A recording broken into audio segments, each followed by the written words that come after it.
Yeah, I went to COVID. Now I'm back. People keep asking if I'm back, and I haven't really had an answer. But now, yeah, I'm thinking I'm back. So yes, I got COVID. My family got COVID. We all got COVID. And I wanted to share this with you guys. Been gone for a couple weeks, mainly for that reason, and here I am. So I wanted to share with you some of my experiences for various reasons. But let me first start off by saying, number one, I'm not a doctor. Number two, I'm not giving you medical advice. Number three, if you are seeking medical advice, seek your doctor, not me. So my experience, let's go day by day. Day one. So day one, it started at night. My wife was already kind of feeling sick. She was feeling it. You know, my kids got it. Everybody was pretty much feeling something. So day one, I just started feeling a little kind of tingle in my throat. A little clearing, a little coughing, not much. It kind of just felt like, hey, maybe there's just something in the air, right? So day two, that's kind of where it started kicking in. And the types of things that started happening on day two, you know, you start with the fatigue, right? Still have some lingering effects here. So you start with the fatigue, the headache, fogginess, all kind of kicks in. Not too harsh yet, right? But it starts to kick in. Soon after that, you start with the chills. I didn't have too much of a fever. My wife said I had maybe an hour, maybe 2 hours of fever. But what I did have was just constant chills. Chills were just constant. So they would come and go, but constant meaning throughout the first, second, third day, those chills were just pretty consistent. Didn't go away, right? So at night, I'd be covered in sweat. During the day, I'd just have these weird chills at night as well. And it just kind of continued. The eye pain, those first 3 days, 4 days, even up to 5, I think, just at least one side, both sides, everywhere. And so just constant fatigue.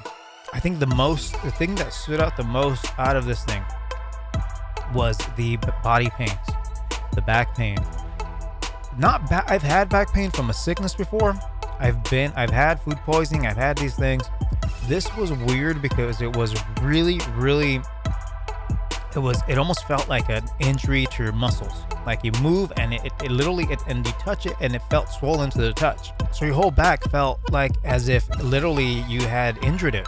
The bottom, the lower back, the upper back, the whole thing. It wasn't like a little piece. It was like where your lungs typically would be, that whole area, the whole upper back, that would be in pain one day. And then your lower back would be in pain another day, and sometimes both. And you move and you just could not get comfortable.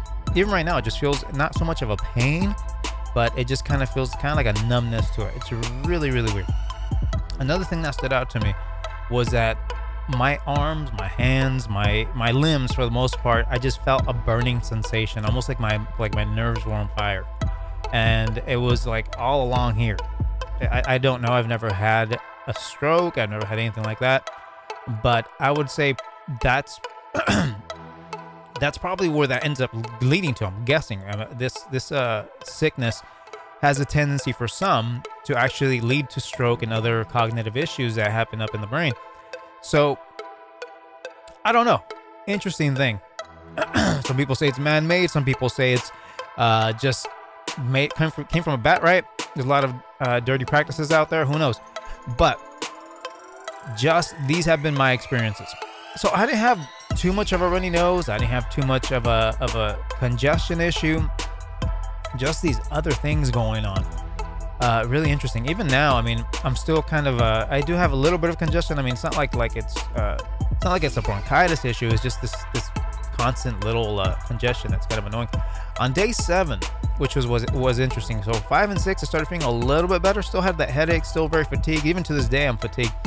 But on day 7, that's when I actually kicked in with a little bit of a cough at night. It was weird. It was like a constant dry, but yeah, a little bit congested cough. It was kind of weird. Really not too productive, but it just kind of felt like something was in there, you know? And so that lasted throughout the night, you know.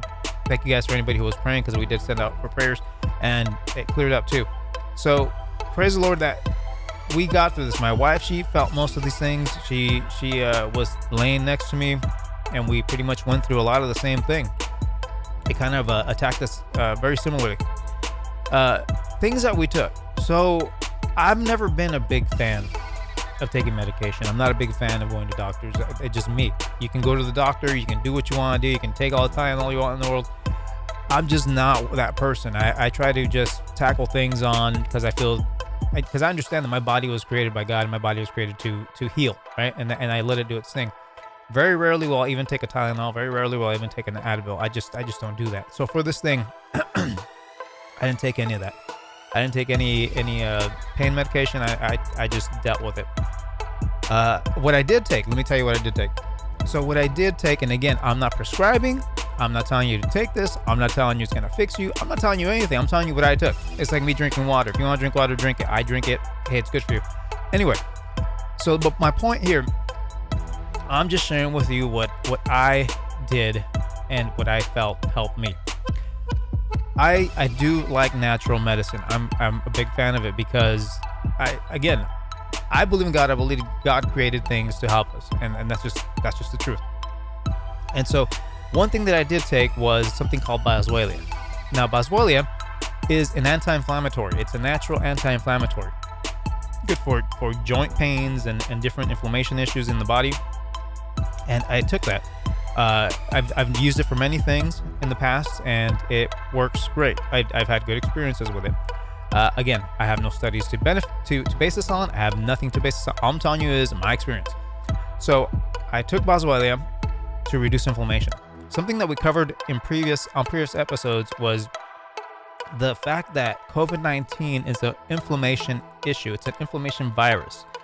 And what they've shown is that there are certain proteins in the body that get released during COVID-19.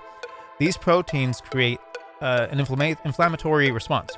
And so it's this inflammatory response that eventually also is usually or can be accompanied by blood clots. And that's where you have the issue. So you have a blood clot flowing through your body. You have inflammation, which constricts spaces. Blood clots and inflammation are a very bad combination because number one, that blood clot has to go somewhere. And number two, when you constrict, there's nowhere for it to go. So something you want to target, and this is what even Trump addressed when he was given lots of steroids and different anti-inflammatories, you want to address the inflammation. And that's why I decided to take that. Another natural, I won't say anti-inflammatory, though it is, but more so, it's supposed to be almost like a blood thinner. Is fish oil. Fish oil is known to thin the blood. It's known to do these things. So I took that in combination with the boswellia. That's what I took. I took, of course, some vitamin C, lots of vitamin D, which has been highly recommended by many people, and that's about it. That was the majority of it. Towards the end, I did take one natural, there's something called OSHA, which is a good respiratory. I won't say medication because it's natural medicine, but it's good for congestion and good for your respiratory. So towards the end, I did take that today. I actually took a little bit of that just to make sure I wouldn't be coughing up that much when I'm here talking to you guys. But that was my experience with this.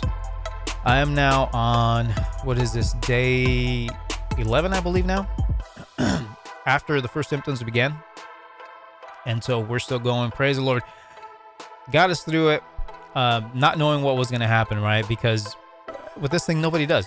So there are people who have little to no symptoms. Those are my kids. My kids had little to no symptoms. A couple, my younger kids had brief runny nose, and then my oldest child had a pretty intense fever for about two days. But after that was pretty much it. She didn't go through pretty much all the other things that my wife and I went with. They didn't have the body aches and all that. Us being older, that's what we experienced. And so, again, everybody has a different response, different experience to this issue. But, again, we got through it, and we'll just keep on watching it here. Some people have little to no symptoms. Some people have mild symptoms. Some people have symptoms similar to ours. Some people actually regress. So on day 7, 8, 9, they actually have a regression, and they have other symptoms, and these typically put them in the hospital. So between that time period and day 18, that's the most critical for people who have those secondary issues, and they end up in the hospital in the ICU. So good to monitor, good to know. Just wanted to let you guys know what's been happening. I haven't forgotten about you guys. But again, I had to go through this. I did not, I considered recording my progress and everything, but I decided not to because it wasn't fun. I gotta say, I can't sit here and say it wasn't a serious illness, because it really was. It was not fun. It was definitely painful. It was definitely annoying, and but again, got through it. So one more time: not prescribing medication, not telling you how to fix it, not saying that you're not going to be affected by it. My experience, that's it. I'm not saying that you will not die from this. You may. You can. Let's take a look at some numbers. I want to see. Let's update as to where this is right now. So let's take a look. Okay, so here we are. So this is the Worldometer, and I just wanted to review some of the numbers because it's good to know, right? So obviously, especially after recovering from this, it's to me, it's important to know where this thing is moving, going, and see what's happening with it. So according to today, it says coronavirus cases 66,598,000, so on and so forth, right? So 66 million, let's just 0.5, let's just say that. There are 1,530,000 deaths. Recovered 46 million.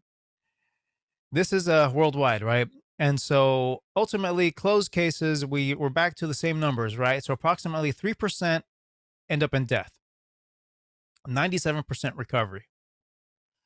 These 3% deaths, and this is what we've talked about before, it's been all over the news at some point if you've been following, other than CNN, of course. Uh, of the 3%, at least a few months ago, only 6% of the 1,530,000, which was a different number at the time, but of that number, 6% died only from COVID. In other words, you don't have diabetes, you don't have high blood pressure, you don't have cancer, you don't have all these other pre-existing conditions or any one of them, and you only died from this disease. That was 6% of the 1 million. So, in other words, a little over 0.5%, right? Truly died from COVID. Now, if you take into account everybody else, and I'm not minimizing this in any way. If you have any other condition, please be careful. Please. I had an uncle who passed. I've known people, people who I know who had close relatives also passed from this, and most of them, if not all of them, had secondary pre-existing more premorbid conditions. They had something going on. They had diabetes. They had something that was involved there. So it's a serious illness if you have those other conditions. If you're elderly, I can see my kids got through this super easy, a lot harder for me. I can't even imagine being 80 having to deal with this. That would be so difficult. So again, depending on your situation, be careful. But my point in saying this, 3%, a 97% recovery if we just add everybody back up together, right?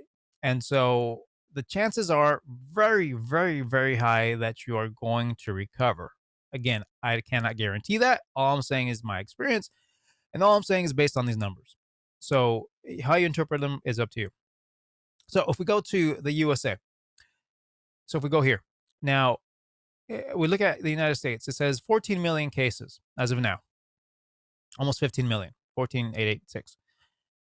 287,000 deaths. So we haven't quite reached the 300,000 mark. And I know they had projected a month ago that, and it was pre-election talk, that by January we'd be at 400. I don't know if we're going to actually reach that, although the numbers are going very high. But also at the same time, people are lining up in droves to be tested. Of those people, many of them will have no symptoms. Many of them will recover very quickly, and many of them obviously will not die. So it'll be interesting where this goes. Uh, the U.S. matches the world statistics, and so we have a 3% death rate in the United States based on our numbers, and a 97% recovery rate. And again, that being said, that 3% includes both those with pre-existing conditions and also those who have died only of COVID. So different areas. I found this kind of interesting. California is actually higher than New York, and New York is actually was a hotspot. Really interesting. So we're at 1.3 million. New York 724 total 724,000 total cases. Interesting things going on. Interesting phenomena. Now, again, cases do not equate death, right? And so what's interesting is our cases are going so high, it's going to offset that death rate, right? Because the more people you test, the higher the cases. But at the same time, that doesn't mean that the death rate's going to increase as well. Although it may. I don't know. This thing that's why it's called a novel coronavirus, because we don't know. It's brand new. Texas has surpassed us, which is very interesting. I just saw that. And but why? I love asking why. Well, let's take a look here.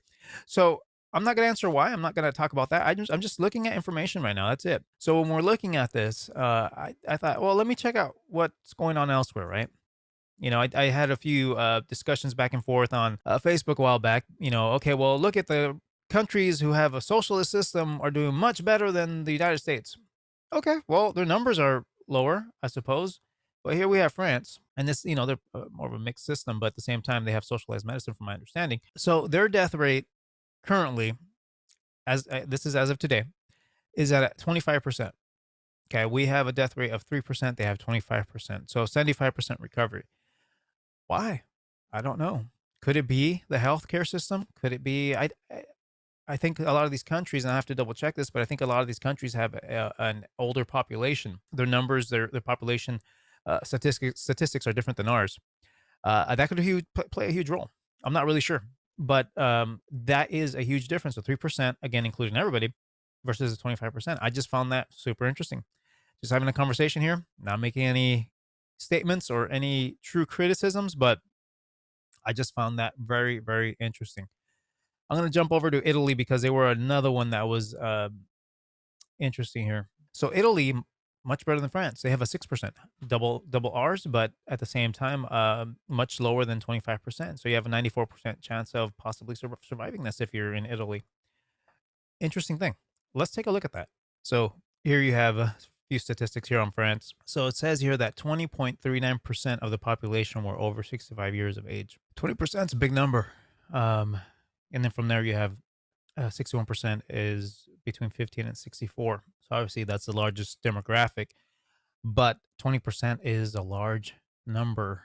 Let's compare that to something else. Here, according to infoplease.com, not really sure, not familiar with it, but their numbers say, as of 2010, people 65 years and over in the U.S. were 13% of the population. Probably very similar now. I don't see any reason for a major change, but I guess anybody who was retirement age was at about 13% of the population back in 2010.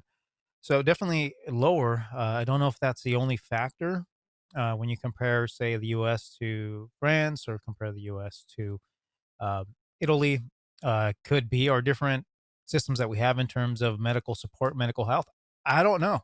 There are those that argue that socialized medicine is much better, and that's the reason that these countries do better. And there are definitely people who say socialized medicine is not better.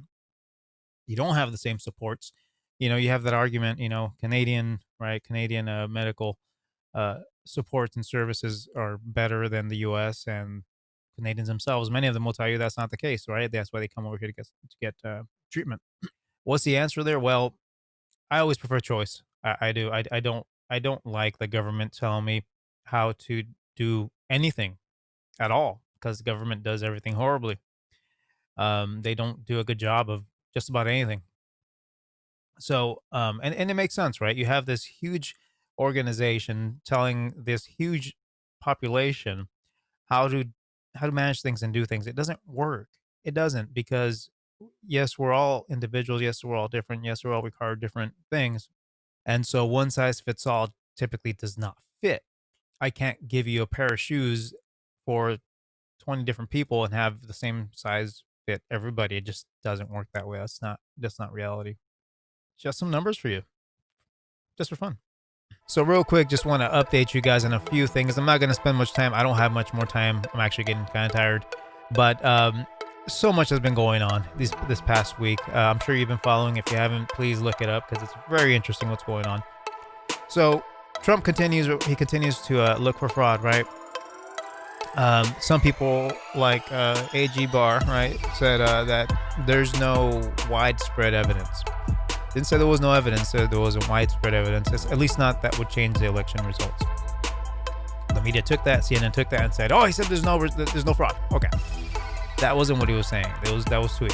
But anyway, there's video that just came out And you had these fact checkers that came and said, absolutely not. We looked at all the hours, and yes, they had these boxes of ballots under the tables that were hidden, but that's not evidence or proof that any fraud was committed. They just happened to bring them out.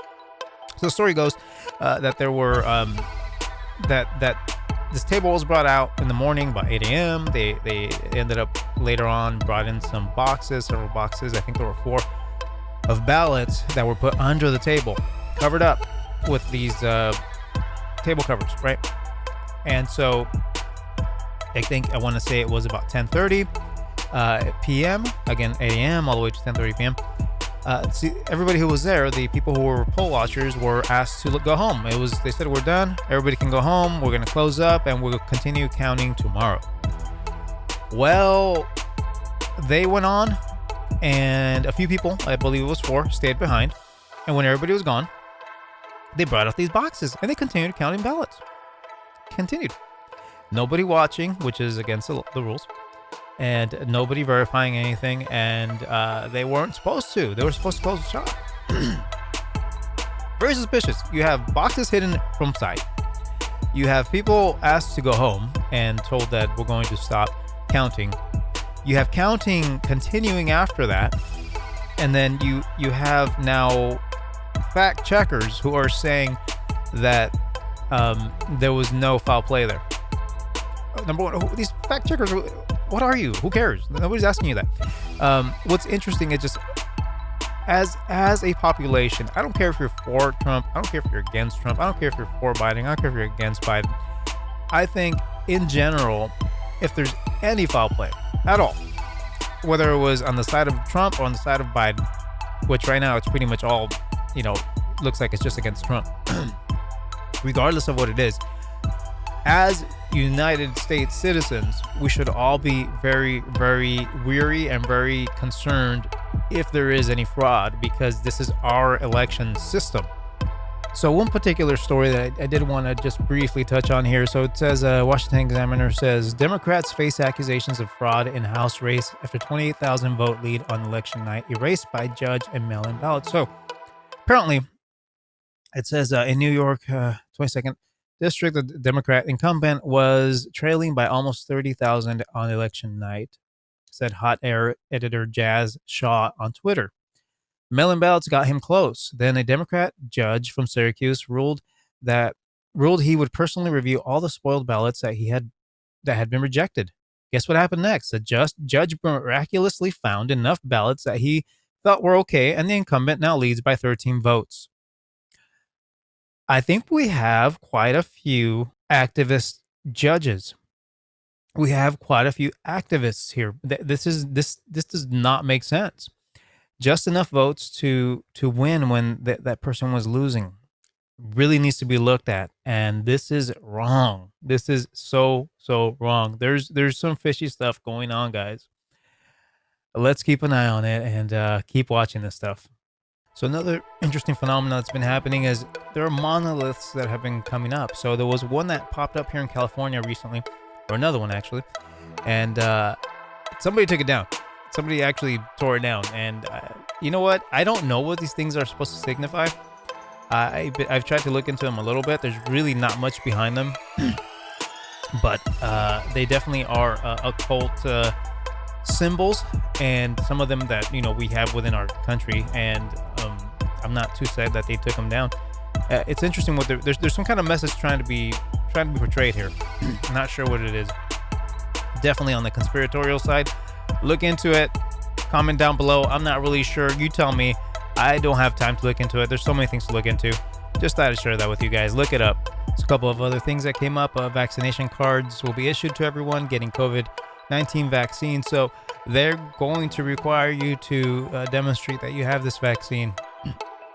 Having had the virus now, I don't care to get a vaccine. I hopefully have antibodies. They say we don't know if you get antibodies from it, but if it's like any other sickness or disease, we should, right? So test me for titers. I'll take that. Why not? You should not force people to take medical interventions that they don't want. It's not your job, government. Sorry, I know Cuomo, Newsom, a Lightfoot, all these different people who want to dictate, like a dictator, what's right, what you should do, how you should do it, but they won't. That's horrendous, very ridiculous, and they need to stop. And that's our show for today, guys. Thank you guys for stopping by. Remember, like, subscribe, hit the buttons below. Come back when I have more stories for you. Gonna possibly change things up a little bit. I'm not sure. I may actually just focus on a few topics that are a little more universal as opposed to everything that's happening.